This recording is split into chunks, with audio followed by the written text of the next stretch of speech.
All right, let's make sense of these numbers now with Damilare Ashimi, macro strategist, Afrinvest Securities Limited. Great to have you on the program. Good morning. Yeah, good morning, ladies. Thanks for having me. Yeah, so starting with this inflation data, were you surprised with the, increase in headline inflation, because you projected a further moderation to about 15.2% at the beginning of February? Yeah, thank you. So the surge in February inflation number just highlights to us how quickly a major um, economic setback, or what I would describe as economic shock, can quickly turn around the dynamics of economic indices in a country. What I mean by that is, at the time we're making projection for February inflation, in our model, there was nothing like Nigeria importing a dirty fuel then. And we made the projection towards the tail end of January. But we all recall that February was a devastating month for a lot of businesses because of the dirty fuel that was imported into the country. As a matter of fact, the queues have not fully been taken completely out of filling stations. So businesses struggled in February. And also, our model does also not take into consideration the crisis that began between Russia and Ukraine, which sent crude oil prices to over a decade high of above $100. So all these dynamics fed into price level which were a major shock, which no one saw coming as of January. Diesel price, for example, rose from barely 490 in January to almost 700. In some places, 700 in February. So the effect of all this material surge in energy prices impact on production capacity as well as cost of production, and producers had no choice than to pass through some of these costs on consumer. And it's quite interesting that for the CPI basket, every item that makes up the CPI basket had an increase in terms of their index in February, just to tell you the whole round pressure that hits the economy. And they just concluded one. So basically, we did see the surge coming, but we just have to live with the reality because there was a major economic shock in February. Right. Quite interesting. This time around, the increase in headline inflation was mainly driven by the core inflation component and not the food component. What do you make of this? Yeah, so let me start by this. The year-on-year food inflation numbers, which show a moderation of about 2 basis points to 17.1, is actually clouding a lot of reality. Because if you look at the food inflation itself month on month, food inflation rose 25 basis points month on month, even higher than core inflation that rose 8 basis points month on month. So why food inflation moderated in February was just because we had a high base year impact for the food inflation.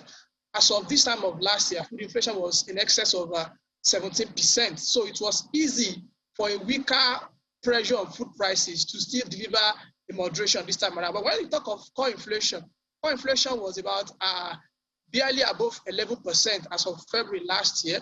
So the pressure that we felt on all the items on the CPI easily manifests on the core inflation component, which reflect the average change in price of a general price level of items that are not non-food items. So, but the truth of the matter is that if you look at the month-on-month reading, core inflation rose about 8 basis points, inflation rose by 25 basis points. It shows you that there was a material pressure on all items in February. And like I mentioned earlier, for all the baskets of items that makes up the CPI reading, food inflation even have the highest increase, moving from 7.7 in January to 9.1. So the moderation in food inflation in February is, in terms of year-on-year reading, is actually not reflecting the reality of what played around. And that is why the month-on-month reading is giving us a clearer sense of what actually happened, because we had a material surge in food prices as well. Quite interesting. But looking at PMS now, a lot of analysts have argued for the removal of the PMS subsidies. With this renewed inflationary pressure, do you think the federal government made the right call, on the subsidy removal? I really don't think there's any gain for Nigeria retaining subsidy payment. And I'll paint a simple scenario. So last year, FG's revenue as of November for the budget was 5.5 trillion. and that amount was a part of what the government need to fund the 14.6 trillion budget for 2021. So that means that if last year we paid about 1.5 trillion subsidizing PMS alone. So if that 1.5 had added to the 5.5 the government had realized as of November, it means government revenue would have been 7 trillion. And the extent of borrowing wouldn't have been as much as it is. It was surprising and quite interesting when I checked yesterday and saw that between January last year and now, CBN has increased its wealth and means provision to the federal government by another 4 trillion. That tells you that the government is spending more.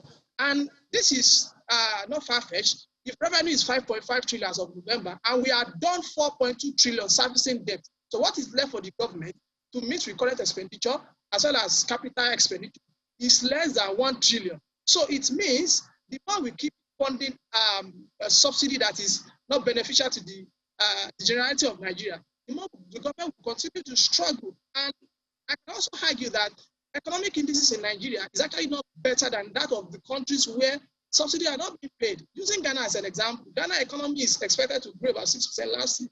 I did just 3.4. Ghana inflation is about 13% less than Nigeria. Unemployment in Ghana is in the single digits of about 4%. Nigeria unemployment is at a whopping 33%. So when you talk of exchange rate as well, Ghana exchange rate to a dollar is below 8 cedis to a dollar. Here in Nigeria, the official window, you need to have a 416 naira to get a dollar. So who is the subsidy really benefiting? It's only benefiting the few people who fall in the high income category, who can afford to run a lot of luxury cars, as well as run generator for 24 hours. So the truth is that the money that being incurred in subsidy would have been used to improve energy supply. In the last couple of days, we've had the national grid collapse like 2 times. These are the things that are mounting pressure on businesses, and that is making Nigerian business environment to be unattractive. So if government removes subsidy and channel this money to developing key infrastructure like electricity, like the road, companies don't need to run 24/7 on diesel, on fuel. And if they have power and companies are not running on diesel and on fuel, then the cost of operation for businesses will be reduced.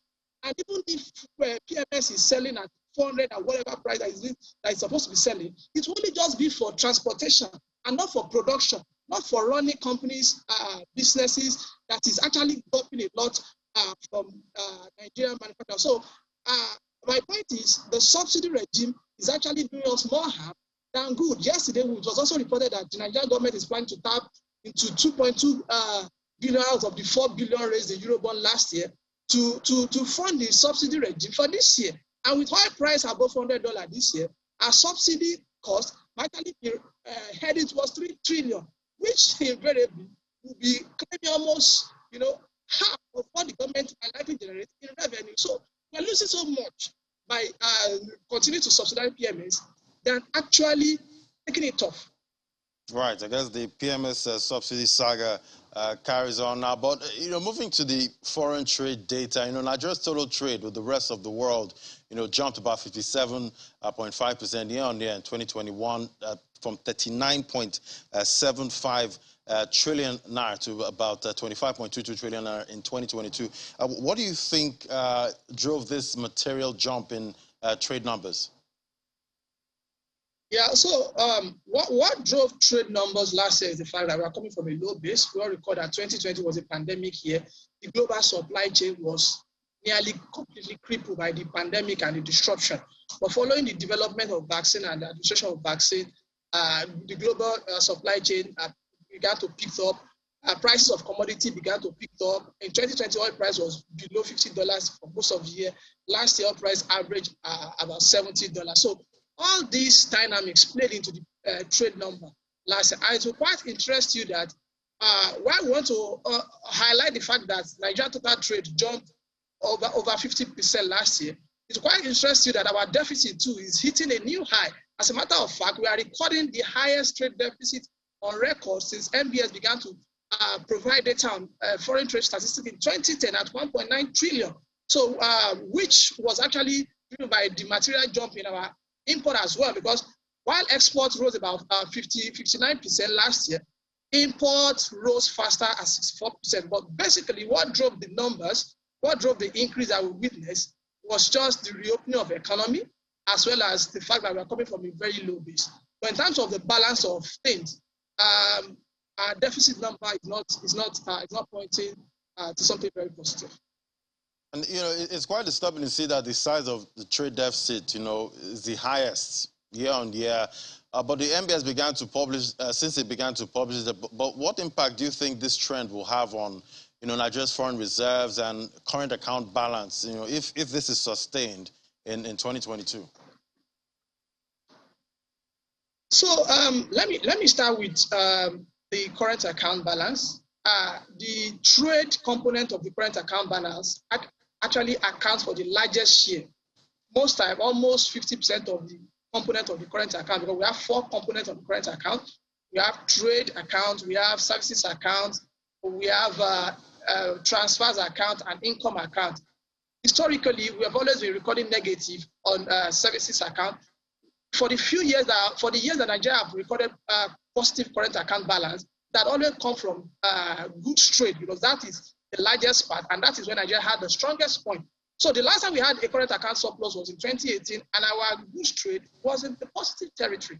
So if in 2021 our goods trade statistic is showing a deficit of 1.9 trillion, I wouldn't really be surprised if at the end of the year, when the CBN will release the current account numbers for 2021, we are still in deficit region, because I doubt if the support from improved remittance, which is on transfers account, will be able to offset this huge gap. And it continues to underscore the fact that Nigeria consumes more than its economy can produce, and it's actually not good for us. So it is also underscore all the fundamental challenges that needs to be addressed by the government, so that our need for FX will be reduced. And that is where it begins to have pressure on the foreign reserve, because when your need for dollar or your import is way above, higher than your export value, so the best that will happen is that you put pressure on your current account, or you borrow more to strike the imbalance, to clear up the imbalance. All right, but do you think the ongoing, Russia-Ukraine tension poses, any major threat to the outlook of Nigeria's merchandise trade in 2022? Well, maybe not so significant, but yes, to an extent, because Ukraine, for instance, happens to be among Nigeria's top 10 import destination. I think as of Q4 2021, Ukraine ranked 7th in terms of Nigeria's top 10 import destination. So with this crisis, the few things that Nigeria is importing from Ukraine will suffer a significant setback. Also, Nigeria do trade with Russia too. So the major thing we import from Russia has to do with fish, so herring fish. But the truth is that with this conflict as well, and the recent sanction on Russia, it will have it will have slight impact on the economy. And I've heard a lot of producers who need wheat, who uses wheat and some other cereals imported, already highlighting potential loss they may likely face, or cost pressure they may likely bear this year due to the ongoing tension. Why the effect may not be as huge if this tension were to be between China and any other country, I think the Ukraine-Russia tension will also have slight impact on Nigeria's trade position, especially weighing on our importation spending, because it means we have to trade with other countries whereby our exchange rate may not be as favorable as what it would be if we're trading with Ukraine and Russia. Right. Anyway, MPC meets next week. We'll see how the decision goes, because every central bank now is trying to battle inflation. Inflation is the enemy right now. Thank you so much, Damile Ashimiu, macro strategist, Afri-Invest Securities Limited. Always great having you on the show. Thanks for having me. All right. So after the break, AFX Commodities Market Update is next. Do stay with us. This is Business Morning.